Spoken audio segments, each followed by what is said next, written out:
The air smelled of charred burgers and honeysuckle, but all I could feel was her gaze. Steady, electric, pulling me in like gravity. I stood frozen, a paper plate of coleslaw trembling in my hands, as her fingertips brushed mine under the glow of string lights. By the time the night ended, my world had tilted, and I wasn't sure I'd ever stand steady again. My name is Riley Parker, 28, a graphic designer who'd rather sketch than socialize. I only went to my friend Jess's barbecue in suburban Portland because she guilt-tripped me about being a hermit. "Come on, Ree, it's just burgers and bad karaoke," Jess had said, her voice bright over the phone. I caved, expecting nothing more than small talk and maybe a burnt hot dog.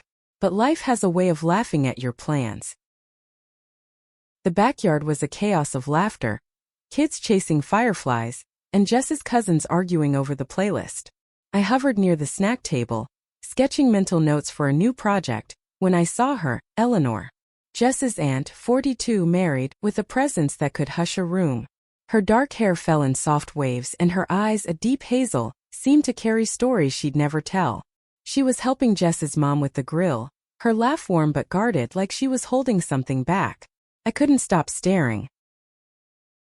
"Need a refill?" Her voice snapped me out of it. Eleanor stood beside me, holding a pitcher of iced tea, her smile gentle but curious. I stammered, my cheeks burning, and managed a nod. She poured, her movements deliberate, and when her fingers grazed mine, it wasn't an accident. The air thickened, and I swear the crickets got louder. We talked, or rather she talked, and I tried to keep up. She was a literature professor, passionate about poetry, her voice weaving through stories of Whitman and Dickinson like they were old friends. I told her about my art, how I'd spend hours lost in a sketch, and she listened like it mattered. No one had ever listened like that. By the time Jess called her over to cut the cake, I felt like I'd been holding my breath. The night wore on, and I found excuses to stay near her, grabbing napkins, refilling chips, anything to catch another glance. She was married, I reminded myself. Her husband, Greg, was across the yard, loud and oblivious, telling dad jokes to Jess's dad. But Eleanor's eyes kept finding mine, each look a question I didn't know how to answer. Then came the moment that broke me. The karaoke machine blared some 80s ballad, and Eleanor leaned close, her voice low. "You're not like the others here, Riley. You see things." Her breath was warm against my ear, and my heart slammed against my ribs. I wanted to say something clever, but all I managed was, "You're different too." She smiled, sad and knowing, and walked away to join Greg. I stood there, the party fading to static, my mind screaming one word: trouble. I didn't sleep that night. My apartment felt too small, my sketches too flat. Eleanor's face lingered in every shadow, her smile, her voice, the way she'd said my name like it was a secret. I told myself it was nothing, just a fleeting moment, but my gut knew better. I'd felt something real, something dangerous, and I wasn't sure I could walk away. The next morning, Jess texted me about brunch, but I couldn't focus. I kept replaying Eleanor's words, her touch, the way she'd looked at me like I was the only person in that crowded yard. I didn't know what it meant, but I knew I needed to see her again. I didn't have her number, but Jess had mentioned Eleanor was staying in town for the summer, teaching a workshop at the local college. I could find her if I tried. And I did try. Monday morning I was at the college library, pretending to browse poetry books while my heart pounded. I didn't even know if she'd be there. But when I saw her in the stacks, her glasses perched on her nose, my knees nearly gave out. "Riley," she said, surprised but not unhappy. "What are you doing here?" I lied about needing research for a project, but she saw through me. Her smile was softer this time, almost cautious. "You're persistent," she said, and I laughed, nervous. We talked again about books, art, life, anything but the tension humming between us. She mentioned her marriage casually, like it was a fact she couldn't escape. Greg was a good man, she said, but her voice faltered and I saw the cracks. That week I found myself orbiting her. Coffee shops, campus events, anywhere I thought she might be. Each meeting felt like stealing time. Each glance a confession. She never pushed me away, but she never crossed the line either. It was torture, exquisite and unbearable. And I was falling faster than I could catch myself. By Friday I couldn't take it anymore. I asked her to meet me at a quiet park near the college just to talk. She hesitated, her eyes searching mine, but she agreed. As the sun set, we sat on a bench, the air heavy with summer and secrets. "Riley," she said, her voice barely a whisper, "this can't happen." But her hand was on mine, and the world felt like it was holding its breath. I sat on that park bench, Eleanor's hand warm against mine, her words echoing. This can't happen. But her eyes said something else, something that kept me rooted to the spot, unable to move, unable to breathe. The world around us, the rustling leaves, the distant hum of traffic, faded until it was just us, caught in a moment too fragile to hold. I wanted to ask why it couldn't happen, why she was fighting this pull I knew she felt too. But my voice caught, tangled in fear and hope. Instead, I squeezed her hand, a silent plea, and her fingers tightened in response. "Riley," she said again, her voice cracking, "I'm married. I have a life, a family. It's not fair to anyone." Her words were firm, but her gaze lingered on my lips, and I knew she was trying to convince herself as much as me. I didn't push. I couldn't. But I also couldn't walk away. "Can we just talk?" I asked, my voice small. "No expectations, no anything. Just you and me here." She looked at me, her hazel eyes stormy with conflict, and nodded. That was enough for now.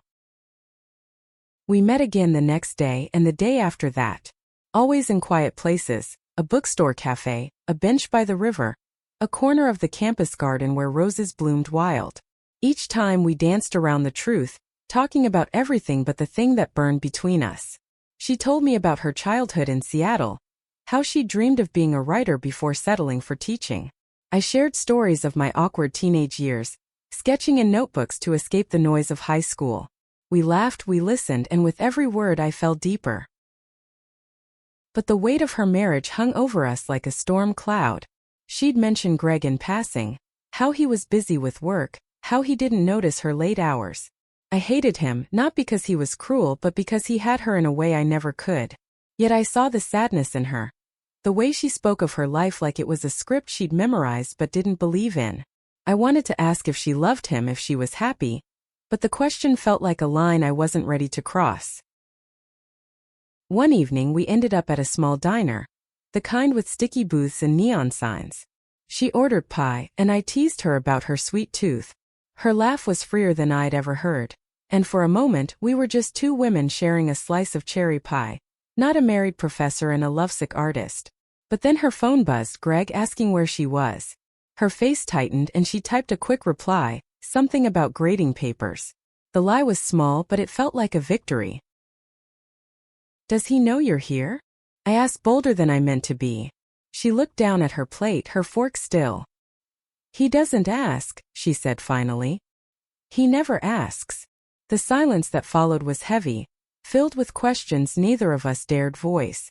I wanted to reach across the table to take her hand, but I didn't. Not yet. The next week things shifted. She started texting me, small things at first like a line from a poem or a photo of a sunset. Each message was a thread pulling us closer, and I clung to them like lifelines. I knew I was in over my head, but I didn't care. I started sketching her in secret, capturing the curve of her jaw, the way her eyes lit up when she talked about books. My apartment walls became a gallery of her, a private rebellion against the world that kept us apart. Jess noticed something was off. "You're acting weird," she said over coffee, her brow furrowed. "You're like glowing but also haunted. What's going on?" I brushed it off, blaming work stress, but my heart raced. Jess didn't know about Eleanor, and I wasn't ready to tell her. How could I explain that her aunt, her married aunt, was unraveling my life? By the end of the month, Eleanor and I were meeting almost daily. We'd stopped pretending it was just talking. Our hands brushed more often, our conversations lingered longer, and every goodbye felt like tearing something vital. One night at a quiet bar, she leaned closer than usual, her voice low. "Riley, you make me feel alive. I haven't felt that in years." My breath hitched, and before I could stop myself I said, "Then why are you still with him?" Her face crumpled and I regretted it instantly. She stood, grabbing her coat, and left without a word. I sat there staring at my untouched drink, my chest tight with guilt and longing. I'd pushed too far, and now I might have lost her. I didn't hear from Eleanor for 3 days, and each hour felt like a wound.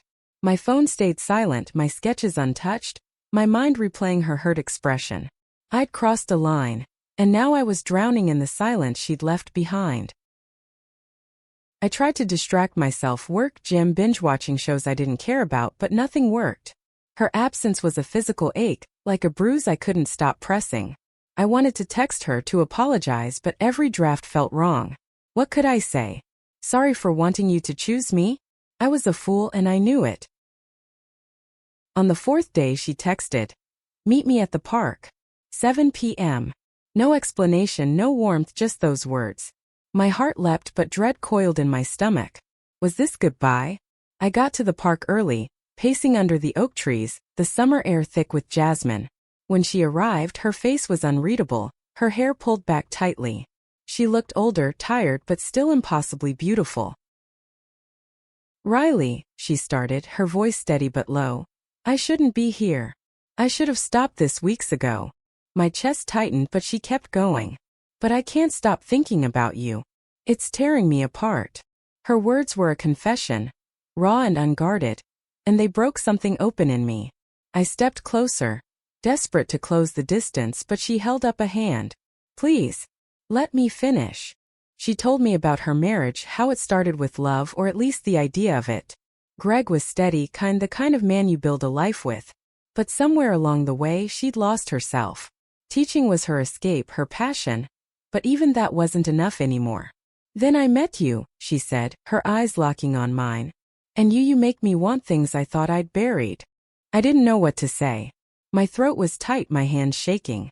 "Eleanor, I don't want to hurt you," I managed. "But I can't pretend I don't feel this." She looked away, her jaw tight, and for a moment I thought she'd leave again. But then she stepped closer, so close I could smell her perfume, lavender, soft and dizzying. "I don't know how to do this," she whispered. "But I don't know how to stop." We didn't kiss, not then. But we sat on the grass talking until the stars came out, our hands inches apart. She told me about her fears, hurting Greg, disappointing her family, losing the life she'd built. I told her about mine. Falling too hard, breaking my own heart. We were honest, maybe for the first time, and it felt like a gift. The next week was a blur of stolen moments. A quick coffee before her class, a walk by the river at dusk, a shared laugh over a bad movie in a nearly empty theater. Each moment was a risk, a step closer to something we couldn't name. I started to notice the way she'd glance over her shoulder, the way her smile faltered when Greg's name came up. She was unraveling, and I was both the cause and the witness. Jess cornered me one day at a cafe. "Okay, spill," she said, her eyes narrowing. "You've been dodging me, and I know something's up." I froze, my coffee cup halfway to my mouth. I couldn't tell her the truth, not yet. "Just work stuff," I lied, but her skeptical look told me she wasn't buying it. "Riley, you're my best friend. Don't shut me out." Guilt twisted in my gut, but I just nodded, promising to open up soon. That night, Eleanor invited me to her office after hours. The campus was quiet, the hallways dim. She was grading papers, her glasses slipping down her nose, and I watched her from the doorway, my heart aching with how much I wanted her. "You're staring," she said without looking up, a smile in her voice. I laughed, stepping inside. "Can't help it." We talked until midnight, the conversation drifting from books to dreams to fears. Then, without warning, she stood and crossed the room, stopping inches from me. Her hand cupped my cheek, her thumb brushing my skin, and time stopped. "Riley," she whispered. "What are we doing?" Before I could answer, she kissed me, soft, hesitant, then desperate. It was everything I'd imagined and more. A spark that set my whole world ablaze. When we pulled apart, her eyes were wet. "I'm sorry," she said, stepping back. "I shouldn't have." But I didn't let her finish. I kissed her again, and for a moment nothing else mattered, not Greg, not the world, not the consequences. Just us. That kiss changed everything. It wasn't just a moment, it was a line crossed, a promise made, a truth we couldn't unsee. Eleanor's lips lingered in my dreams, and every waking thought was consumed by her. Her touch, her scent, the way she'd looked at me like I was both her salvation and her ruin. But the guilt came fast. The next morning I woke to a text from her. "We need to talk. My place 6 p.m. No warmth, no emojis, just a cold summons that made my stomach churn. I spent the day pacing my apartment, my sketches of her staring back at me like accusations. What had I done? I'd kissed a married woman, Jess's aunt, someone who wasn't mine to want. But the truth was uglier. I didn't regret it. Her house was a tidy craftsman in a quiet neighborhood, the kind of place that screamed stability. When she opened the door, her face was pale, her eyes red-rimmed. "Riley," she said, her voice barely above a whisper. "Come in." The living room was warm, filled with books and photos, her and Greg on their wedding day, smiling like they meant it. My chest tightened, but I followed her to the kitchen, where she poured tea with shaking hands. "I can't stop thinking about you," she said, staring at the steam rising from her cup. "But it's wrong. I'm breaking vows, Riley. I'm not that person." Her words cut, but her eyes begged me to argue. So I did. "You're not happy with him," I said, my voice steadier than I felt. "I see it, Eleanor. You're trapped and you don't have to be." She flinched like I'd struck her, but she didn't deny it. We talked for hours, circling the same truths. She loved Greg once, but that love had faded into routine. A life she didn't choose but couldn't leave. I told her about my own fears, how I'd never felt this way, how it scared me to want someone so much. "You make me feel seen," I said, my voice breaking. "I've never had that." She reached for my hand, her touch both comfort and fire, and we sat in silence, the weight of our choices pressing down. The next few days were a tightrope. We met in secret, stealing moments where we could. A park, a cafe, her office late at night. Each kiss was hungrier, each touch more desperate, but the guilt grew heavier too. I saw it in her, how she'd check her phone, how her smile would falter when she mentioned home. I hated myself for pushing her, but I hated the idea of losing her more. Jess was getting suspicious. She showed up at my apartment unannounced, her eyes sharp. "You're hiding something, Riley. I know you." I wanted to tell her, to confess everything, but the words stuck. How could I explain that I was falling for her aunt? That I was breaking up a marriage? "It's nothing," I lied, but her frown said she didn't believe me. "You're scaring me," she said before leaving, and the guilt twisted deeper. One night Eleanor called me, her voice shaky. "Greg's starting to notice," she said. "He asked why I've been so distant." My heart sank. I'd been so caught up in us that I'd forgotten the real world, the one where she went home to him every night. "What did you tell him?" I asked, dreading the answer. "Nothing," she said. "But I can't keep lying." She paused, then whispered, "I don't know how to do this, Riley. I don't know how to want you and not destroy everything." I wanted to scream that she didn't have to destroy anything, that we could find a way. But deep down I knew it wasn't that simple. "Meet me tomorrow," I said. "We'll figure it out." She agreed, but her voice was hollow, and I spent the night staring at the ceiling, terrified of what came next. The next evening we met at a quiet beach just outside the city. The waves crashed softly, the sky bruised with twilight. She looked fragile, her arms wrapped around herself like she was holding pieces together. "I told Greg I needed space," she said, her eyes on the horizon. "He didn't understand, but he didn't fight it." My heart leapt. Space meant possibility, but her next words stopped me cold. "I'm not ready to leave him, Riley. Not yet." I felt like I'd been punched. "Then what are we doing?" I asked, my voice sharper than I meant. She turned to me, tears in her eyes. "I don't know," she said. "But I can't let you go either." We stood there, the ocean swallowing our silence, and I knew we were on the edge of something we couldn't come back from. The beach stretched endlessly before us, but all I could see was Eleanor's face, torn between longing and fear. Her words, "I'm not ready to leave him," hung in the air like a verdict, and I felt the ground shift beneath me.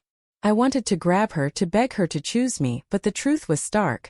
She wasn't mine to claim, not yet, maybe not ever. We walked along the shore, the sand cold under my sneakers, neither of us speaking. Finally I broke the silence. "What do you want, Eleanor?" My voice was raw, stripped of pretense. She stopped, her eyes searching the waves like they held answers. I want to be happy, she said softly. But I don't know what that looks like anymore. Her honesty gutted me, but it also gave me hope. She wasn't saying no, she was saying not yet. We sat on a driftwood log, the ocean's rhythm steadying us. She told me more about her marriage, how Greg's steadiness had once felt like safety, how it now felt like a cage. He's not a bad man, she said, her voice heavy. He just doesn't see me. Not the way you do. I reached for her hand, and this time she didn't pull away. Her fingers laced with mine, and for a moment we were enough. But the world wouldn't let us forget. The next day Jess called me, her voice sharp with worry. Riley, what the hell is going on? You're avoiding me, and now Aunt Eleanor's acting weird too. My heart stopped. Had she seen us? Guessed? I stammered. What do you mean? Jess sighed. She's been distant, skipping family dinners. Uncle Greg's freaking out. Did something happen at the barbecue? I lied again, hating myself for it. No, nothing happened. I'm just swamped with work. She didn't push, but I could feel her doubt through the phone. Eleanor and I kept meeting, each encounter a stolen breath. We were careful, parks, quiet cafes, places Greg wouldn't go. But the secrecy was eating at her. I saw it in the way her shoulders tensed, the way her smiles came slower. One night in her office she broke down. I'm lying to everyone, she said, tears streaming down her face. To Greg, to my family, to myself. I held her, my own eyes burning. Then stop lying, I said. Tell him. Choose what you want. But she shook her head, pulling away. It's not that simple, Riley. You're young. You don't understand what it means to unravel a life. Her words stung, but they weren't wrong. I was 28, unmoored, with nothing to lose but my heart. She had a husband, a career, a family who adored her. I wanted to be her future, but I couldn't erase her past. I'm not asking you to choose me, I said, though it was a lie. I'm asking you to choose yourself. She looked at me, her eyes raw, and kissed me fiercely, like she was trying to memorize me before I slipped away. The next week, everything unraveled. Greg showed up at the college unexpected, his face tight with suspicion. I was in the hallway dropping off a book for Eleanor when I saw him storm into her office. My stomach dropped. I hid around the corner, listening as their voices rose, his sharp, hers strained. You're never home, Eleanor, he said. What's going on? Are you seeing someone? I held my breath, waiting for her answer. No, she said, but her voice wavered, and I knew he heard it too. He left, slamming the door, and I slipped away before she saw me. But that night she called, her voice trembling. He knows something's wrong, she said. He's talking about counseling, about fixing us. I don't know what to do.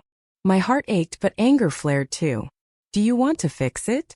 I asked. She was silent for so long I thought she'd hung up. Then quietly, I don't know if there's anything left to fix. I should have felt hope, but all I felt was fear. We were hurtling towards something inevitable. A choice, a confession, a breaking point. I didn't know if it would free us or destroy us, but I couldn't stop it. Neither could she. Eleanor's words, I don't know if there's anything left to fix, echoed in my mind, a fragile thread of hope tangled with dread. We were running out of time, and the weight of her marriage was closing in. I wanted to believe we could find a way, but the world was louder now, demanding answers we weren't ready to give.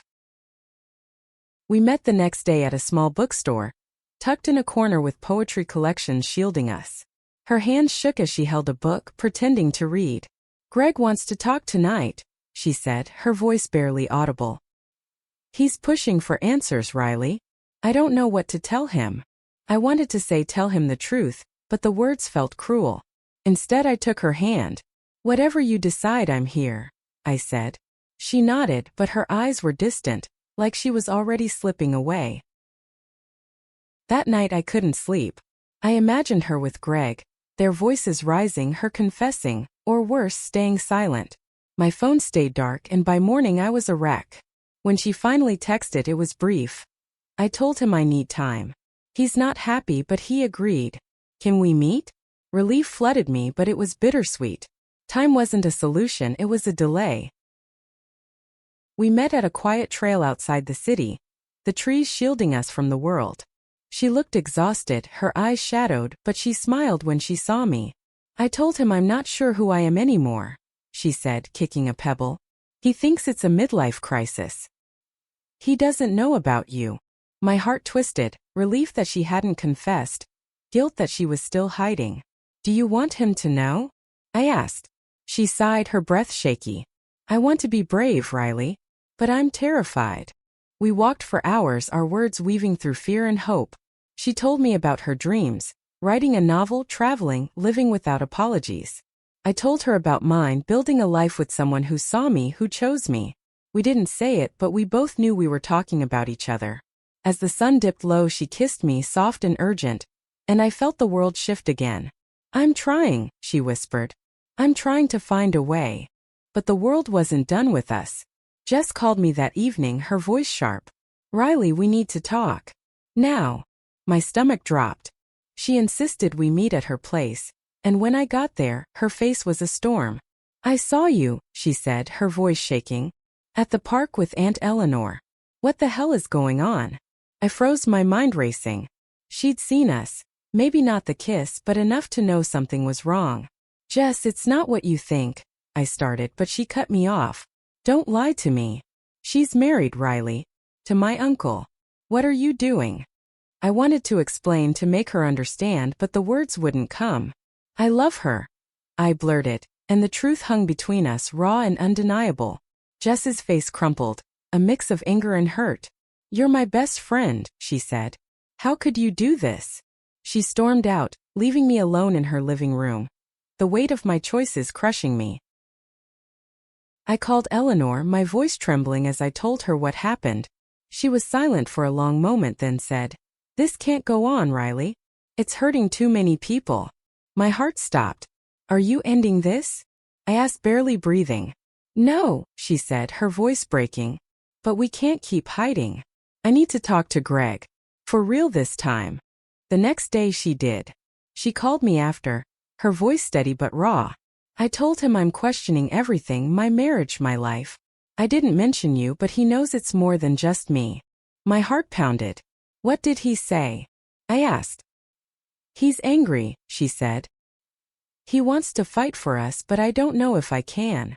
She paused, then added. He's staying with his brother for a few days. I need you, Riley. Can you come over?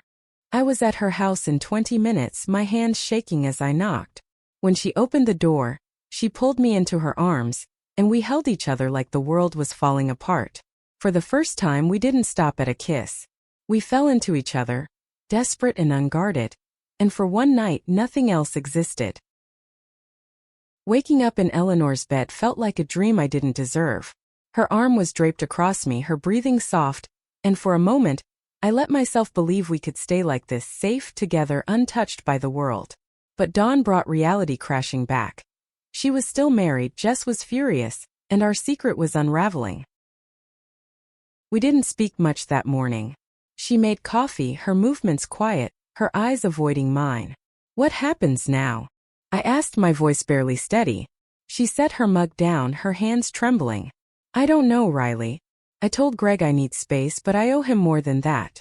I owe myself more. Her words were a knife, sharp with truth. I wanted to beg her to choose me, but I saw the war in her eyes, love against duty, desire against fear. We spent the day together, hiding in her house like fugitives.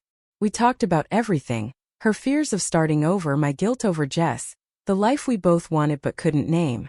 Each word felt like a step toward something, but also a step away from the life she'd built. When she kissed me, it was slow, deliberate, like she was memorizing me. I'm trying to be brave, she said. For you. For me. But bravery came at a cost. Jess texted me, her words cold, we need to talk. My place tonight. My stomach churned. I knew I couldn't avoid her forever, but the thought of facing her made me sick. Eleanor squeezed my hand. She's your friend, she said. You owe her the truth. I nodded, but dread settled in my bones. At Jess's apartment, the air was thick with tension. She didn't offer me a seat, just stood with her arms crossed, her eyes hard. Tell me everything, she said. So I did. I told her about the barbecue, the park, the kisses, the love I couldn't stop. Her face shifted from anger to disbelief to something softer, hurt. She's my Aunt Riley, she said, her voice breaking. She's family. How could you do this to Uncle Greg? To me. I tried to explain, to make her see the love, not just the betrayal, but she shook her head. I need time, she said. Please just go. I left, my heart heavy, and went straight to Eleanor. She held me as I cried, her own eyes wet. This is what I was afraid of, she whispered. Hurting people I love. I pulled back, searching her face. Do you regret it? I asked. She shook her head, her voice firm. No. I regret the pain, but not you. Never you. The next day Greg came home. Eleanor called me after, her voice shaking. He wants to try counseling, she said. He thinks we can fix this. My heart sank, but I forced myself to ask, do you want to try? She was silent for a long moment, then said, I don't know, Riley. I need to figure out who I am without him. Without you too. The words stung, but I understood. She needed space to choose, not just for me but for herself. We agreed to pause, to give her time to think. It was agony, but I loved her enough to let her go, at least for now. I threw myself into work, sketching until my hands ached, trying to drown out the ache in my chest. Jess didn't call and I didn't push. I checked Eleanor's social media obsessively, looking for clues, but there was nothing, just silence. 2 weeks later she texted, Can we meet? I have news. My heart raced as I drove to the park, the same one where we'd first admitted our feelings. She was there, sitting on our bench, her face softer but still guarded. I told Greg everything, she said, her voice steady. About you, about me, about what I've been feeling. He's devastated, but he's letting me go.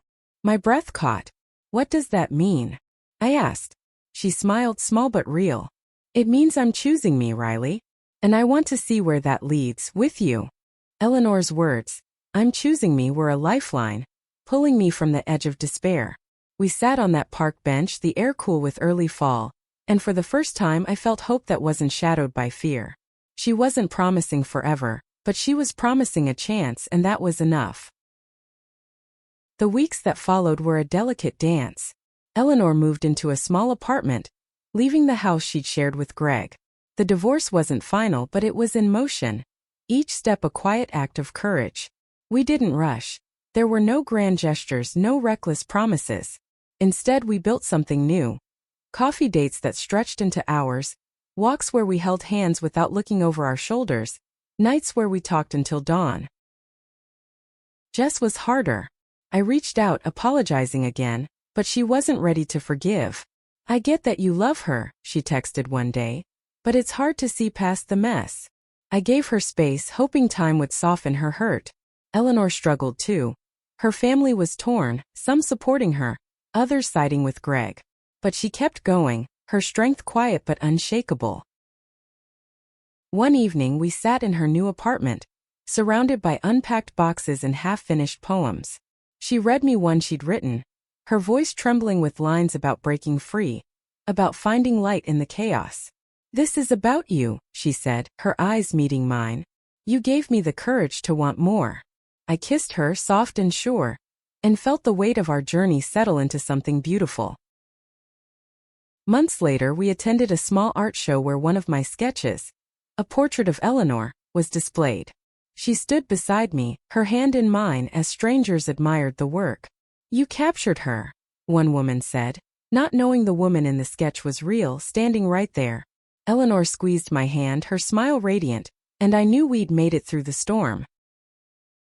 The ending wasn't perfect. Jess and I were slowly rebuilding, but it would take time. Greg was healing, finding his own path. But Eleanor and I were together, not as a secret but as a truth. We'd hurt people and we'd carry that guilt, but we'd also found something rare. A love that demanded we be brave, that asked us to choose ourselves. As we left the gallery, the night air crisp, Eleanor pulled me close.